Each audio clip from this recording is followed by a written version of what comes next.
जैसा कि हम सभी जानते हैं कि पवन सिंह ने जब से अपने इंस्टाग्राम को खाली किया है मतलब बहुत सारे पोस्ट को डिलीट किया है, तब से कोई भी पोस्ट करने में काफ़ी ज़्यादा सोच समझ के पोस्ट करते हैं वो और बहुत कम पोस्ट करते हैं इसे। तो पवन सिंह ने आज जो है भाई-भाई का ट्रेंड चला दिया है। अब देखिए जितना भी पोस्ट उन्होंने आज डाला है, चाहे कोलैब किया है, 3 पोस्ट उन्होंने डाले हैं आज। पहली पोस्ट मनोज तिवारी के साथ उन्होंने डाला जो काफ़ी ज़्यादा लोगों के दिमाग में आ गया बीजेपी का थॉट। दूसरा उन्होंने एक उचाना अमित है जो राष्ट्रीय संयोजक है करनी सेना के, उसके साथ उन्होंने पोस्ट डाला भाई-भाई का। उसके बाद रितेश पांडे के साथ भी एक उनका कोलैबोरेशन का फ़ोटो है, उसमें भी भाई-भाई का ट्रेंड है। अभी देखो मनोज तिवारी के साथ तो उनकी काफ़ी नज़दीकी रही, उस बार चुनाव ये खुद निर्दलीय लड़ गए चूँकि बीजेपी में जाना चाहते थे। उस बार से इनकी कुछ दूरियाँ आ गई इन दोनों के बीच में, जैसी न्यूज़ चलती है उस हिसाब से मैं बोल रहा हूँ। फिर से आज दोनों एक साथ दिखाई दिए हैं।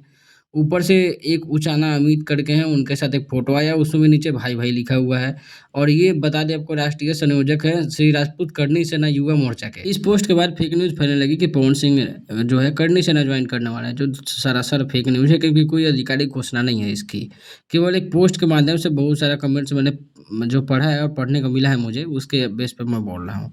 दूसरा रितेश पांडे और मनीष कश्यप जो पवन सिंह के काफ़ी करीबी हैं, उन्होंने जल्द जॉइन कर लिया। पवन सिंह को भी लेकर अफ़वाहें थी।